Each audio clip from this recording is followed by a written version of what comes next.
Coin தன் மனைவியை அறிந்தான். அவள் கர்ப்பவதியாகி ஏனோக்கை பெற்றாள். அப்பொழுது அவன் ஒரு பட்டணத்தை கட்டி அந்த பட்டணத்துக்கு தன் குமாரனாகிய ஏனோக்குடைய பெயரை இட்டான். ஏனோக்குக்கு ஈராத் பிறந்தான். ஈராத் மெகியவேலை பெற்றான். மெகியவேல் மெத்தூசவேலை பெற்றான். மெத்தூசவேல் லாமேக்கை பெற்றான். லாமேக்கு 2 ஸ்திரீகளை விவாகம் பண்ணினான். ஒருத்திக்கு ஆதாள் என்று பேர், மற்றொருத்திக்கு சில்லாள் என்று பேர். ஆதாள் யாபாலை பெற்றாள். அவன் கூடாரங்களில் வாசம் பண்ணுகிறவர்களுக்கும் மந்தை மேய்க்கிறவர்களுக்கும் தகப்பனானான். அவன் சகோதரனுடைய பேர் யூபால். அவன் கிண்ணரக்காரர் நாதசுரக்காரர் யாவருக்கும் தகப்பனானான். சில்லாலும் தூபால் காயினை பெற்றாள்.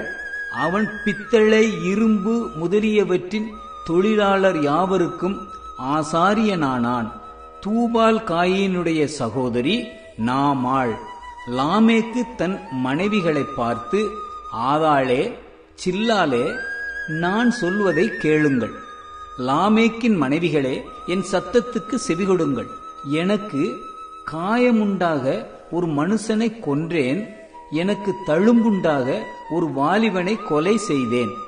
காயினுக்காக 7 பழி சுமருமானால் லாமேக்குக்காக 77 பழி சுமரும் என்றான். பின்னும் ஆதாம் தன் மனைவியை அறிந்தான். அவள் ஒரு குமாரனை பெற்று, காயின் கொலை செய்த ஆபேலுக்கு பதிலாக தேவன் எனக்கு வேறொரு புத்திரனை கொடுத்தார் என்று சொல்லி அவனுக்கு சேத் என்று பெயரிட்டாள். சேத்துக்கும் ஒரு குமாரன் பிறந்தான்.